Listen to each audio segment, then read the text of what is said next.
आत्मने बलभद्र सुभद्राभ्यां जगन्नाथायते नमः। अचिंत्य व्यक्तरूपाय निर्गुणाय गुणात्मने समस्त जगदाधार मूर्तये ब्रह्मणे नमः। कक्षा में स्वागत है सभी का।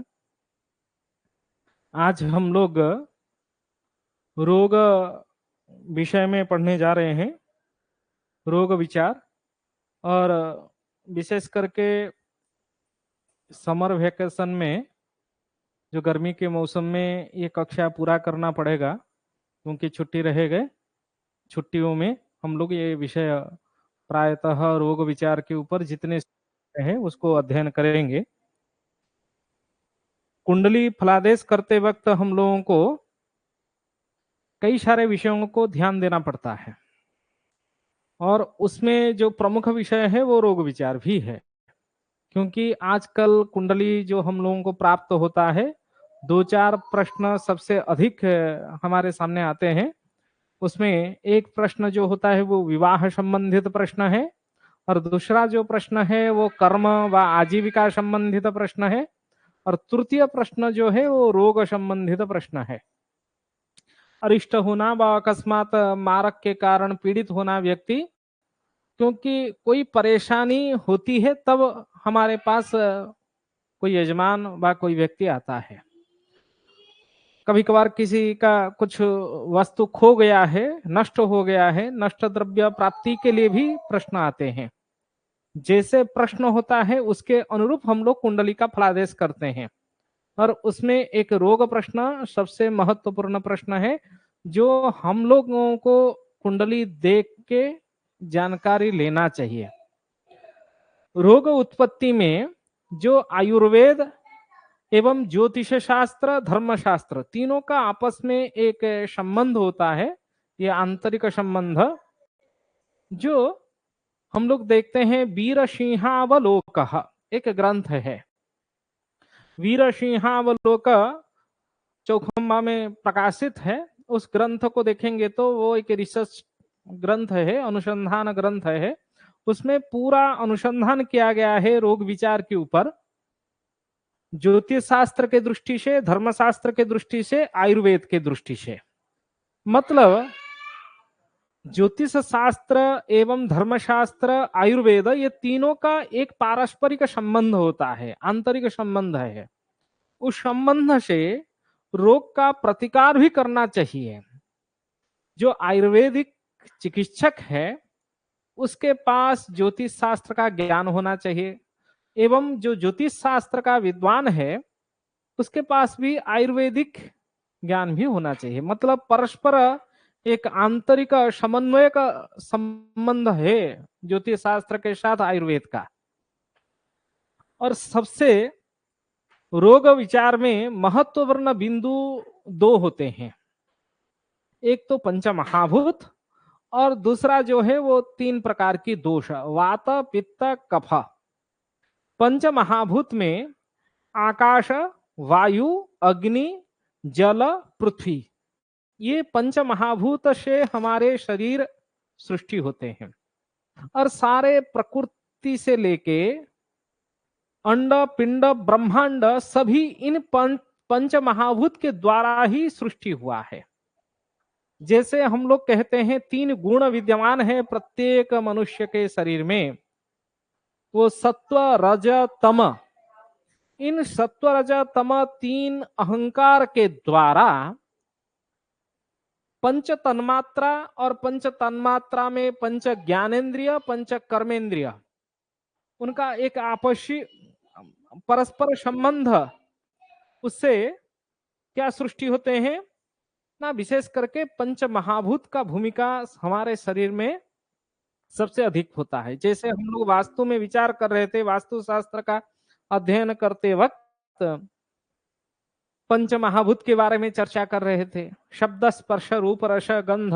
उसमें सूर्य सिद्धांत की एक श्लोक हम लोगों को याद होगा।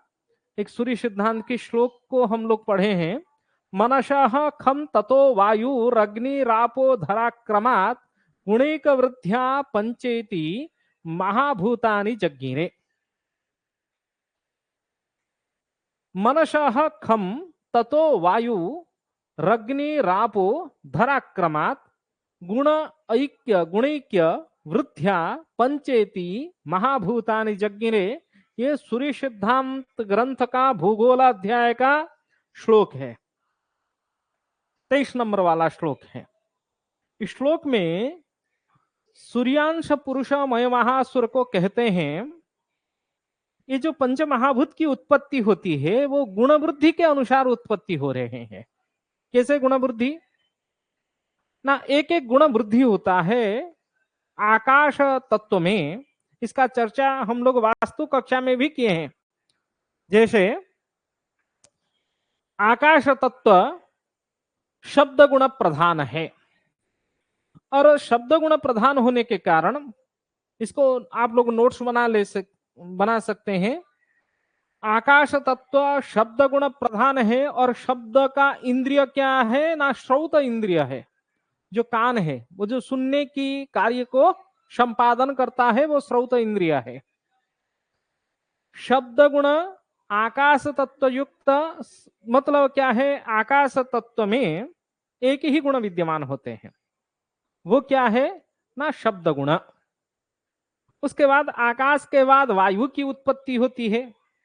आकाशात वायु, श्लोक में क्या कहते हैं, मनसः ब्रह्म के अहंकार से जब सृष्टि का संरचना प्रारंभ होता है, उस अहंकार से उत्पत्ति होने वाले जो ब्रह्मा जी हैं, उन ब्रह्मा जी के मन के द्वारा पहले खम नाम आकाश तत्वम, खम आकाशः, ततः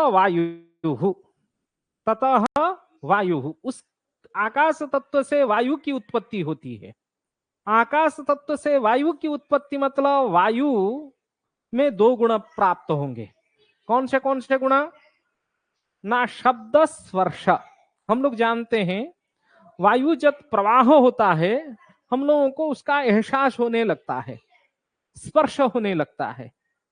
तो आकाश तत्व में शब्द गुण, हमारे श्रवण इंद्रिय कार्य करता है, मतलब कान शब्द को सुन सकता है। उसके बाद जब वायु तत्व में दो गुण प्राप्त होते हैं, शब्द भी होता है स्पर्श भी होता है। शब्द स्पर्श वायु तत्व में शब्द स्पर्श प्राप्त दो गुण प्राप्त होंगे तो उससे हम लोगों को कौन सा इंद्रिय ना, त्वक इंद्रिय, त्वचा, हमारे शरीर के जो त्वचा है वो एहसास कर लेता है। शब्द तो सुनते हैं, श्रवण इंद्रिय शब्द सुन रहा है, और त्वचा इंद्रिय क्या कर रहा है, उस स्पर्श को एहसास। जैसे हम लोग फैन चलाएंगे तो वायु बहेगी और वायु के द्वारा हमको एहसास होगा उसका ठंड का। त्वचा जो इंद्रिय है वो कार्य करता है, कार्य को संपादन कर रहा है। किस कार्य को ना, वायु तत्व में जो दो गुण प्राप्त होता है शब्द एवं स्पर्श, उस कार्य को संपादन कर रहा है। उसके बाद अग्नि, अग्नि भी रोग सृष्टि के मुख्य कारण है। हम लोग जानते हैं इन पंच महाभूत के द्वारा हमारे शरीर में रोग उत्पन्न हो रहा है। शब्द, उसके बाद स्पर्श, उसके बाद रूप, तीन गुण, क्योंकि गुणैक वृद्धि होती है, गुण एक एक गुण वृद्धि हो रहा है। आकाश तत्व में शब्द गुण, वायु तत्व में शब्द स्पर्श, अग्नि तत्व में तीन गुण प्राप्त होता है, वो शब्द स्पर्श रूप। हम लोग अग्नि जब जलती है उस समय देखते हैं, अग्नि प्रवाहमान होने के समय में उसका घू घू घू घू जो शब्द होता है हमारे कान को वो सुनाई देता है। अग्नि जलते वक्त हमारे शब्द से हम लोग जान सकते हैं अग्नि जल रही है। और अग्नि के आसपास हम लोग जाते हैं तो वो अग्नि हमारे त्वचा से स्पर्श करने से उसका गर्मी का एहसास, उष्णता का एहसास हम लोगों को होने लगता है। इसलिए शब्द भी है स्पर्श भी है। उसके बाद रूप, अग्नि जलते वक्त उसका कलर भी हम लोग देखते हैं, उसका जो रूपत्व को हम लोग देख सकते हैं। इसलिए रूप देखने की कार्य कौन संपादन कर रहा है ना, चक्षु। इस समय अग्नि तत्व को जानने के लिए चक्षु इंद्रिय हमारे कार्य कर रहा है, क्योंकि हर इंद्रियों को हम लोगों को चयन करना है। शब्द के लिए श्रोत्र, वायु के लिए त्वचा एवं अग्नि के लिए हम लोग देख रहे हैं हमारे चक्षु इंद्रिय वहां सबसे अधिक कार्य कर रहा है। श्रोत्र भी काम कर रहा है, त्वचा भी काम कर रहा है एवं चक्षु। तो कौन तीनों में वायु तत्व के विकार से किन तीनों स्थान में रोग उत्पन्न हो सकते हैं, उसी से हम लोग एक आकलन लगा सकते हैं। समझ रहे हैं बात को? श्रवण इंद्रिय, त्वचा एवं चक्षु, तीनों अग्नि तत्व में तीनों गुण प्राप्त होते हैं। शब्द, स्पर्श, रूप, पंच महाभूत को सटीक रूप से हम लोगों को समझना है जब रोग विचार हम लोग करेंगे। जैसे वास्तु वैसे मनुष्य का शरीर, उस मनुष्य के शरीर में रोग विचार हम लोग जब कर रहे हैं, जन्म कुंडली देखकर जब कुंडली का फलादेश कर रहे हैं, उसमें इन पंच इंद्रियों को हम लोगों को बारीकी से चिंतन करना है। उसके बाद जब अग्नि तत्व के बाद जल तत्व की चिंतन करते हैं, उसमें 4 गुण प्राप्त होते हैं। शब्द, स्पर्श, रूप, रस, 4 गुण प्राप्त होते हैं। शब्द, स्पर्श, रूप, रस। और रसन इंद्रिय जो है वो जिह्वा है। रसन इंद्रिय का कार्य करने वाला वो जिह्वा।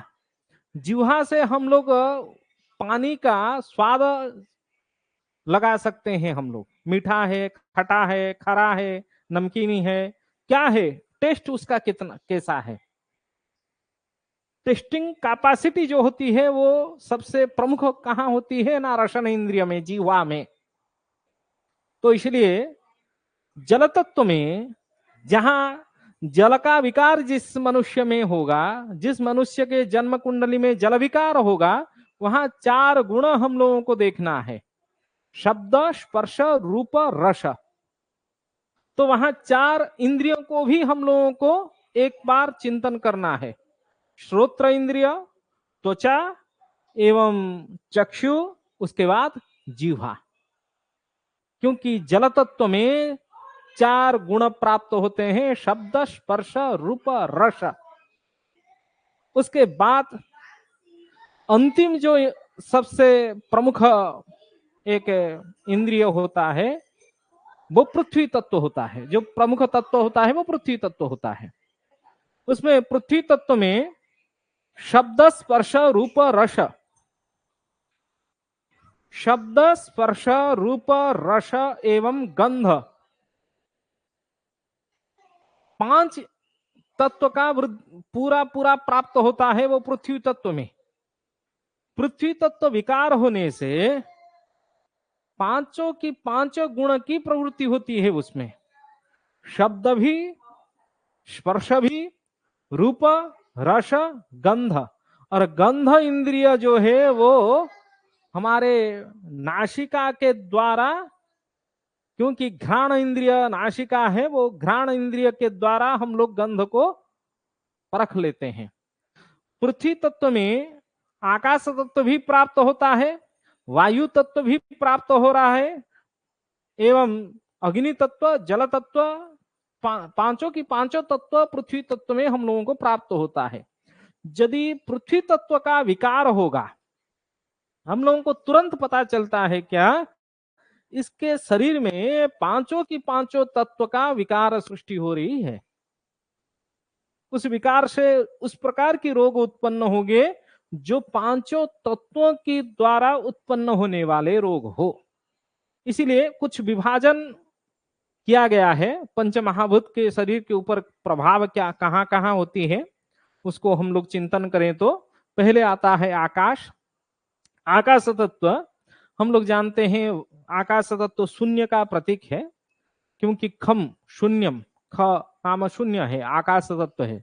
हमारे जो शरीर में कोशिकाएं रहते हैं, उसके जो बीच का स्थान है, हड्डियां के कोशिकाओं के अंदर बीच का जो स्थान है, उसमें संचार प्रणाली को जहां वायु का संचार करवाना है, उसमें सबसे प्रमुख स्थान होता है हमारे शरीर में आकाश तत्व। आकाश तत्व के अभाव से भी रोग उत्पत्ति होती है शरीर में।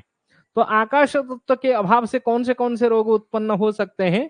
जैसे मानसिक विकार है, मन की विकारता होना, एवं शरीर में हम लोग आकाश तत्व का अभाव हो जाए व विकार होने से जो असंतुलन होने के कारण कुछ रोग उत्पत्ति होती है। वहां बधिरता, कुछ शरीर अंग हमारा बधिर हो जाता है। बधिर होने के कारण वो कहीं उसका चलन नहीं होता है, वहां शून्यत्व का एहसास हम लोग करते हैं। बधिरता का कारण आकाश तत्व है। आकाश तत्व का विकार से ही वो उत्पत्ति होती है, वो रोग।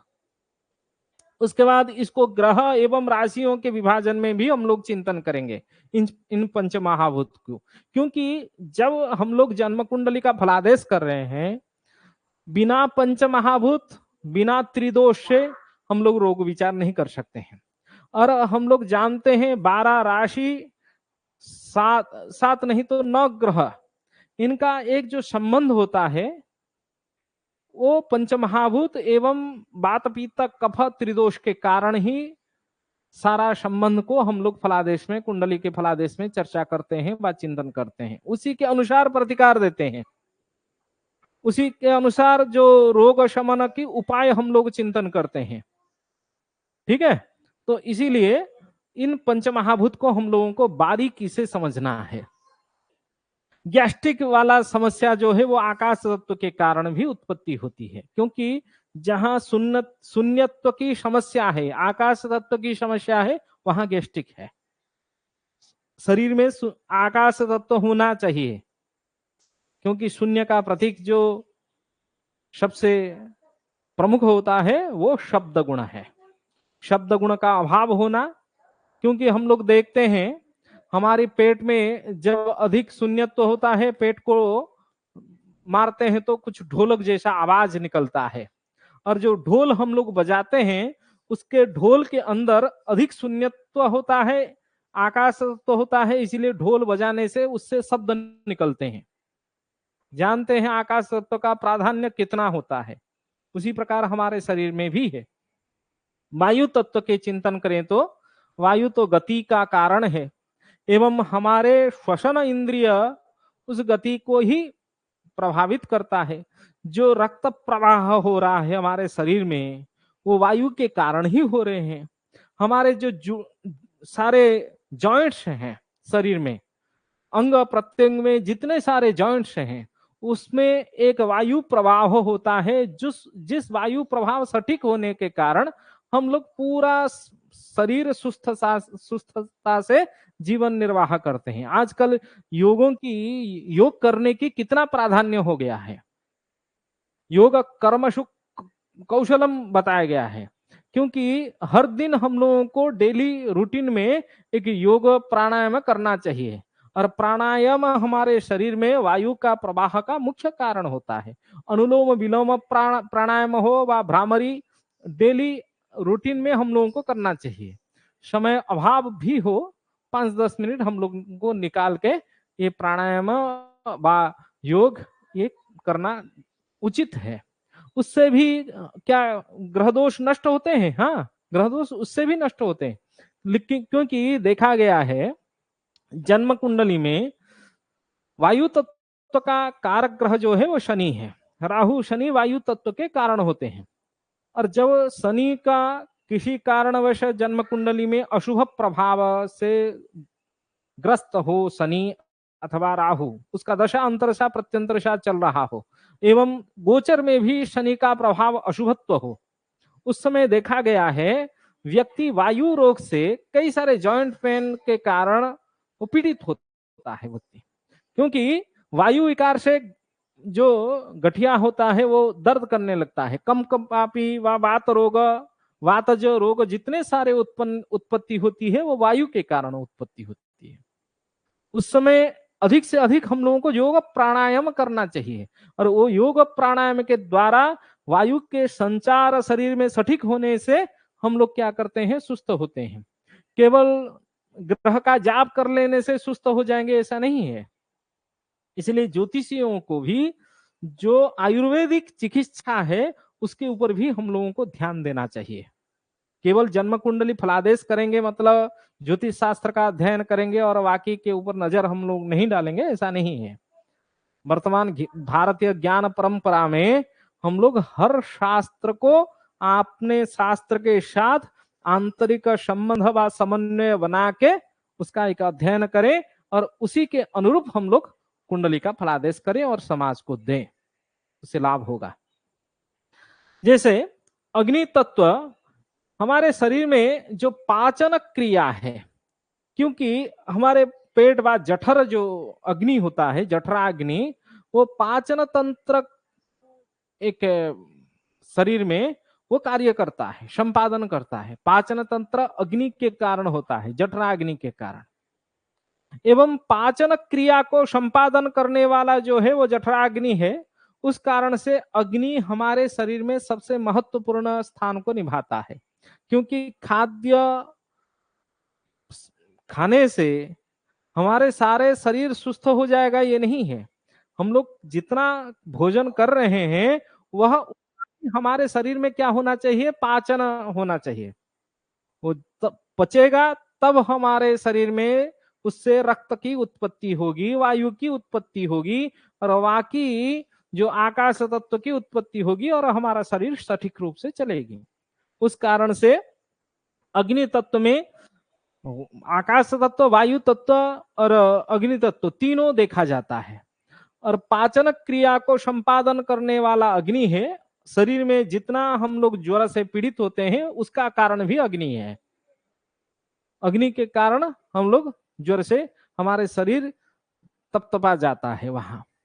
और अम्लता भी सृष्टि होने के कारण, जैसे उल्टी होना, अधिक अम्ल हो जाना शरीर में, जो अग्नि तत्व के विकार से रोग उत्पत्ति होती है उसमें अम्लता एक कारण है। और शरीर में जलन भी दूसरा कारण है। और त्वचा में रोग उत्पत्ति होना तीसरा कारण है। त्वचा में जो खुजलियां वगैरह उत्पत्ति होती है उसका कारण अग्नि तत्व ही होता है। इस प्रकार चिंतन करें तो आगे जल तत्व प्राप्त होता है। और जल तत्व में 4 गुण प्राप्त होते हैं, शब्द स्पर्श रूप रस। रस गुण प्रधान जल तत्व है, परंतु जल तत्व में चारों की चारों गुण प्राप्त होने के कारण शरीर में चिकनाई व रक्त व रस सृष्टि होना उसका कारक जल तत्व ही होता है। तरलता शरीर में सबका कारण जल तत्व है। और उस जल तत्व के विकार के कारण सृजन हो जाना, सूजना, अथवा कफ विकार जनित रोग, अथवा शरीर मोटापा हो जाना, ये सब जल तत्व का कारण है। अंतिम में जब हम लोग पृथ्वी तत्व की चिंतन करते हैं, पृथ्वी तत्व में पांचों की पांचों गुण प्राप्त होने के कारण सबसे अधिक हमारे पृथ्वी तत्व यदि संतुलित है उसमें स्थिरता होगी, हमारे हड्डियां सख्त होंगे।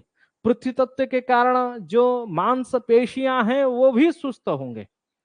परंतु पृथ्वी तत्व के यदि विकार होगा, असंतुलन होगा, वहां मोटापा व ट्यूमर व कठोर इत्यादि गांठ जो कठोर हो जाना, ये सब रोग सृष्टि हो जाते हैं वहां। इसीलिए देखा गया है जितना शरीर में पंच महाभूत की संबंध है उस महाभूत को ही हम लोग समझ लें। इसीलिए मैं ये पीडीएफ जो बनाया हूं उसमें आप लोग देख लें। आकाश तत्व श्रवण इंद्रिय जो ध्वनि व शब्द का कारण है, कान में, क्योंकि श्रवण इंद्रिय होने के कारण कान में दर्द करना व बहरापन होना। इसी प्रकार वायु तत्व में सुखापन, झुंझुना व गठिया व लकवा, ये इस प्रकार की रोग उत्पत्ति होती है। और अग्नि तत्व जैसे वायु तत्व त्वचा में रोग उत्पत्ति करती है, अग्नि तत्व नेत्र का, क्योंकि दृष्टि रूप जो चक्षु इंद्रिय ही रूप को देख सकता है, इसलिए चक्षु रोग जितने उत्पत्ति होती है वो अग्नि तत्व के कारण। इसलिए हम लोग जन्म कुंडली में सूर्य, मंगल, केतु, ये तीनों की तीनों अग्नि तत्व के कारक ग्रह है। और ये यदि द्वितीय भाव द्वादश भाव में बैठ जाते हैं, लग्न में भी सूर्य बैठ जाए, वहां चक्षु रोग उत्पत्ति होती है। हम लोग आंख मूंद के कह सकते हैं आपका आंख का रोग है क्या। कभी कभार कोई कुंडली में जैसे सिंह लग्न है, सिंह लग्न में सूर्य बैठा है और सूर्य बलवान है, उसको कह देते हैं माणिक्य पहन लीजिए, क्योंकि माणिक्य परिधान करने से उसका क्या होती है, थोड़ा पराक्रम वृद्धि हो जाता है, आत्मविश्वास बढ़ जाता है। इसे जन्म कुंडली का हम लोग फलादेश करने लगते हैं। लेकिन उसमें ध्यान देने की विषय यह है, अग्नि तत्व जितना वृद्धि होगा, आप माणिक्य उसको पहनाएंगे, उसका साइड इफेक्ट भी होगा। लग्न में सूर्य रवि जो होता है वो दोष कारक होता है, इसीलिए अग्नि तत्व युक्त ग्रह यदि अग्नि तत्व राशि में बैठ जाए, हम लोग उसका जो स्टोन रत्न होता है धारण करवाने से क्या होता है, चक्षु रोग अधिक से अधिक सृष्टि होता है। इसलिए अग्नि तत्व का कारण कौन है, ना सूर्य है, और चक्षु इंद्रिय ही अग्नि तत्व का मुख्य कारण है। उसके बाद जल तत्व के ऊपर चलते हैं तो वो रसन इंद्रिय, जिह्वा होता है रसन इंद्रिय, वो कार्य करता है। इसलिए स्वाद जनित कार्य को संपादन जल तत्व के कारण किया जाता है। और स्वादहीनता होना, कभी कभार हमारे शरीर में स्वादहीनता के कारण भी बनते हैं। जिह्वा में जितने सारे सृजन होना, बार बार जिह्वा में रोग उत्पन्न होने के कारण भी जल तत्व होता है, जिसके आप वाणी दोष भी उत्पत्ति हो रही है। खलखला जो कहते वक्त परिष्कार आवाज नहीं निकल रहा है, माने खना जिसको हम लोग क्या कह सकते हैं, पूरा क्लियर नहीं, जो बोल नहीं पाता है, शब्द का उच्चारण में जिसका दोष उत्पन्न हो रहा है, हाँ, हकलाने वाली स्थिति जो होती है, वो जल तत्व के कारण बनते हैं। उसके बाद पृथ्वी तत्व में जो घ्राण इंद्रिय है वो नासिका होती है, घ्राण इंद्रिय, उसके नाक में रुकावट होना व सुगंध को ठीक से पहचान नहीं पाना, इस प्रकार के रोग है। अंतिम में हम लोग त्रिदोष के ऊपर चिंतन करें तो वात पित्त कफ 3 प्रकार की दोष होते हैं जो इन पंच महाभूत से संबंध रखते हैं। पंच महाभूत एवं 3 दोष वात पित्त कफ, इन 5 3 8 का समाहार ही हमारे शरीर में रोग उत्पन्न का मुख्य कारण है। इसीलिए जब आप वात रोग के चिंतन करेंगे, वात रोग में आप देखिए वायु एवं आकाश तत्व मिलने से उसके परस्पर संबंध से वात दोष उत्पन्न होते हैं। परंतु केवल वात दोष वायु एवं आकाश तत्व का मिलने से ही वात दोष होगा, हर शरीर में वात दोष है ऐसा नहीं है। जहां संतुलित है वायु भी आकाश भी, वहां वात दोष उत्पन्न होने ही होंगे। इसी प्रकार अग्नि एवं जल तत्व का संबंध से पित्त दोष उत्पत्ति होती है। अग्नि का विकार होना एवं जल का विकार होने से पित्त दोष उत्पत्ति होती है। केवल एक का ही विकार होने से अग्नि तत्व विकार हो जाए पित्त दोष उत्पत्ति हो जाएगा, ऐसा नहीं है। और कफ दोष जल तत्व पृथ्वी तत्व, हम लोग जानते हैं पृथ्वी तत्व में पांचों की पांचों गुण प्राप्त होते हैं, शब्द स्पर्श रूप रस गंध। एवं जल तत्व में 4 गुण प्राप्त होते हैं, शब्द स्पर्श रूप रस। तो कहने से यह अर्थ है जहां कफदोष हो रहा है, आजकल ज्यादातर कुंडली में आप लोग देखोगे तो कफदोष प्राप्त हो रहा है, मोटापा बढ़ रहा है, एसी में रह रहे हैं हम लोग, शरीर में स्थूलता प्राप्त हो रहा है, वो पृथ्वी तत्व जिसका कारण है। और उस के विकार जल तत्व पृथ्वी तत्व के विकार के कारण कफ तत्व सृष्टि होता है, उससे रोग उत्पन्न हो रहे हैं। और उसको एक संतुलन हम लोगों को करने के लिए, उसका प्रतिकार करने के लिए जल तत्व को पृथ्वी तत्व को दोनों को ठीक करना पड़ेगा। और आगे हम लोग चलते हैं वात पित्त कफ में, जो वात पित्त जैसे श्रवण शक्ति कमजोर होना व स्पर्श का संवेदनशीलता कमी हो जाना, ये वात दोष में है। पित्त दोष में नेत्र जिह्वा ये दोनों इंद्रिय होता है, क्योंकि वात दोष में त्वचा एवं कान जो श्रवण इंद्रिय ये दोनों, त्वचा क्यों, क्योंकि वायु एवं आकाश तत्व। इस प्रकार अग्नि एवं जल तत्व पित्त दोष के लिए कफ दोष में नाक और जिह्वा, नाक और जिह्वा क्यों? क्योंकि कफ दोष में जल तत्व एवं पृथ्वी तत्व दोनों कार्य करता है। ठीक है, एक घ्राण इंद्रिय और दूसरा जो जिह्वा इंद्रिय, रसना इंद्रिय, दोनों ही कार्य करता है। जिसको गंध नहीं आ रहा है, अत्यधिक ला रहे व बंद हो जाना नाक, ये सब विकार है। और इसको एक एक करके आप लोग नोट्स बना लीजिए। त्रिदोष के अनुसार रोग की उत्पत्ति में वात दोष के और रोग जो होता है वो शुष्कता व हल्का व ठंडा हो जाना व गतिशीलता होना, गठिया में व जोड़ में दर्द होना, गैस, कब्जा, अनिद्रा, मानसिक अस्थिरता, तांत्रिक व तंत्र की समस्या। पित्त दोष में जैसे पित्त दोष में अधिक गर्मी का एहसास होना व तीव्रता, तरल व तीक्ष्णता, जैसे एसिडिटिक हो जाना व पेट में जलन होना व त्वचा में विकार होना। अथवा कभी कभार क्या होता है, अधिक पित्त दोष हो जाते हैं तो लोग गुस्सा भी करते हैं, चिड़चिड़ापन होती है। उस प्रकार व शरीर में पीलिया हो जाना, अधिक हम लोग क्या हेपेटाइटिस बी कहते हैं, पीलिया हो जाना। लीवर में कुछ, पेट में रोग आंतरिक जिसमें ज्वर उत्पत्ति होती है, वो पित्त विकार के कारण होता है। और कफदोष में जो रोग उत्पत्ति होती है वो विशेष करके मोटापा अथवा श्वसन जनित रोग जैसे सर्दी, खांसी इत्यादि, मधुमेह इत्यादि रोग ये उत्पत्ति होती है। आगे जाके हम लोग पंच महाभूत एवं उसका जो तीनों के तीनों दोष, उसको पहले राशियों की विभाजन में चिंतन करते हैं। सब लोग आप एक ताजिका नीलकंठी एक ग्रंथ है, ताजिका नीलकंठी ग्रंथ में शुरुआत में 12 राशियों की स्वरूप के बारे में चिंतन किया गया है। 12 राशियों का जो चिंतन ताजिका नीलकंठी में नीलकंठाचार्य करते हैं, उसमें वात, पित्त, कफ, त्रिदोष एवं जो पंच महाभूत के 4 महाभूत के विभाजन किए हैं 12 राशियों को। देखिए कैसे, इसमें मेष, वृष, मिथुन, कर्क, सिंह, कन्या ऊपर लिखा गया है।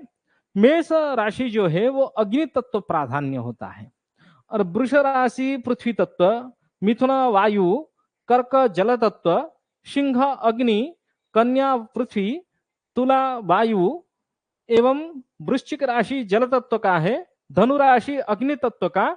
इस प्रकार मकर राशि जो है वो पृथ्वी तत्व, कुंभ वायु एवं मीन राशि जल तत्व का है। इसी प्रकार 12 राशियों को 4-4 विभाजन किया गया है। यहाँ आकाश तत्व का अभाव है।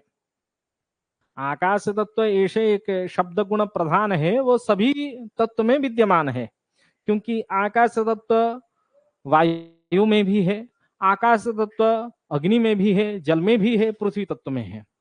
तो पंच महाभूत में आकाश तत्व 4 तत्व में अवश्य होते हैं, परंतु यहाँ सेपरेट आकाश तत्व को राशियों में विभाजन नहीं किया गया है। आप ताजिक नीलकंठी ग्रंथ को देखेंगे तो उसमें प्राप्त होगा। उसके बाद वात, पित्त, कफ जो 3 दोष होते हैं, उसमें विभाजन करते वक्त वात, पित्त, कफ, त्रिदोष, वात, पित्त, कफ, त्रिदोष इस प्रकार किया गया है। जैसे शुरुआत में मेष राशि पित्त दोष उत्पत्ति होती है मेष राशि से, और वात दोष जो है वो वृष राशि है, त्रिदोष जो होता है वो मिथुन है, उसके बाद कफ दोष कर्क। मतलब पित्त, वात, त्रिदोष, कफ इस प्रकार विभाजन किया गया है। पित्त, वात, त्रिदोष, कफ। उसी से आगे सिंह, कन्या, तुला, वृश्चिक, पित्त, वात, त्रिदोष, कफ। धनु, मकर, कुंभ, मीन। उसी प्रकार धनु, पित्त, मकर, वात एवं कुंभ जो है वो त्रिदोष है, मीन राशि कफदोष है। ये विभाजन है। परंतु ग्रहों का हम लोग चिंतन करते हैं तो ये जो 12 राशियां हैं, इन 12 राशियों की 7 ग्रह अधिपति होते हैं। सूर्य, चंद्रमा तो सूर्य तो सिंह राशि का और चंद्रमा कर्क राशि का, उसमें उनका भी पंचमहाभूत के संबंध हम लोग जानते हैं, लगभग सभी को पता होगा। मंगल मेष राशि का, वृश्चिक राशि का अधिपति है और मंगल का तत्व अग्नि तत्व होता है। शुक्र वृष तुला, शुक्र का जल तत्व है, ठीक है। उसी प्रकार बुध जो है वो पृथ्वी तत्व का है। चंद्रमा जल तत्व, सूर्य अग्नि तत्व, बुध पृथ्वी तत्व एवं शनि जो है वो वायु तत्व का कारण है और बृहस्पति आकाश आकाश तत्व का कारण बनते हैं। बृहस्पति से आकाश तत्व से जो उत्पत्ति हुआ है वो बृहस्पति है। मतलब बृहस्पति बिंब में हम लोग यदि देखेंगे, वो बिंबात्मक में यदि उसका परीक्षण किया जाए, आजकल तो कई सारे परीक्षा आधुनिक रीति से हम लोग जान सकते हैं बृहस्पति महाग्रह में व बृहस्पति ग्रह में कौन से तत्व के आधिक्य है, तो वहां पता चलेगा निश्चित रूप में आकाश तत्व के आधिक्य जो है वो बृहस्पति महाग्रह में विद्यमान है। उसी प्रकार वायु तत्व शनि में विद्यमान होता है। तो ये राशि एवं ग्रहों का विभाजन हम लोग समझ लिए तात्विक दृष्टि से एवं वात पित्त कफ त्रिदोष के दृष्टि से। उसके बाद आगे जब कुंडली का फलादेश हम लोग रोग विचार में करेंगे, उसको कैसे एक प्रकार के तुलनात्मक अध्ययन हम लोग कर सकें, उसका कक्षा आगे समझेंगे। यदि किसी के मन में कोई प्रश्न हो अथवा जिज्ञासा हो, प्रश्न पूछे, नहीं तो कक्षा को यहीं विराम देंगे।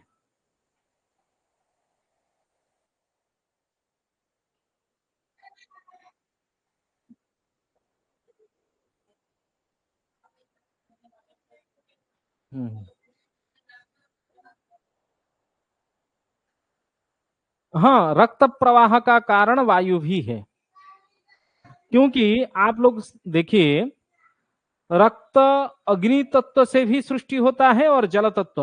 रक्त का विकार जो है वो प्रमुख विकार जो होता है वो जल तत्व का है, होता है। और जल तत्व में चारों की चारों गुण प्राप्त होता है, शब्द स्पर्श रूप रस।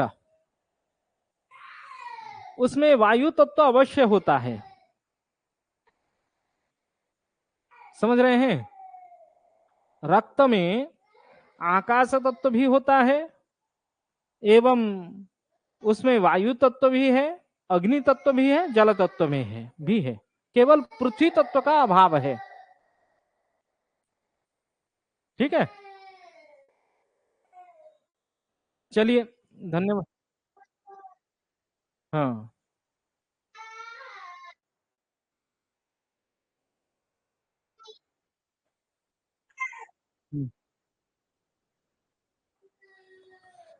नहीं, आगे हम लोग जैसे जातक पारिजात ग्रंथ में किस ग्रह से कौन से रोगों का विचार किया गया है, हर ग्रंथ में कुछ भिन्नता, सामान्य सामान्य भिन्नता हम लोगों को प्राप्त होता है। जैसे ज्वर का विचार करेंगे, आगे इस विषय को हम पढ़ेंगे, चर्चा करेंगे। फलदीपिका में कुछ विचार किया गया है और जातक पारिजात में भी कुछ विचार किया गया है। विशेष करके वीर सिंहावलोक एक ग्रंथ है, चौखंबा कृष्णदास अकादमी वाराणसी में प्रकाशित है और उसका व्याख्याकार राधा कृष्ण पाराशर हैं। उस ग्रंथ का अध्ययन करने से प्रायतः ज्योतिष शास्त्र दृष्टि से एवं आयुर्वेद की दृष्टि से पूरा रोग का विचार आप लोग पूरा पूरा कर सकते हैं, ठीक है। तीनों का है, धर्मशास्त्र, ज्योतिष और आयुर्वेद तीनों का है। लेकिन ये वीरसिंहावलोक, वीरसिंहावलोक चौखंबा प्रकाशन में छपा हुआ है वाराणसी में। आप इंटरनेट में सर्च करेंगे तो भी प्राप्त हो जाएगा, वीरसिंहावलोक। राजवीर सिंह तोमर उसका कर्ता है, व्याख्याकार जो है वो राधा कृष्ण पाराशर है। धन्यवाद आगे की कक्षा के लिए, ठीक है। प्रणाम।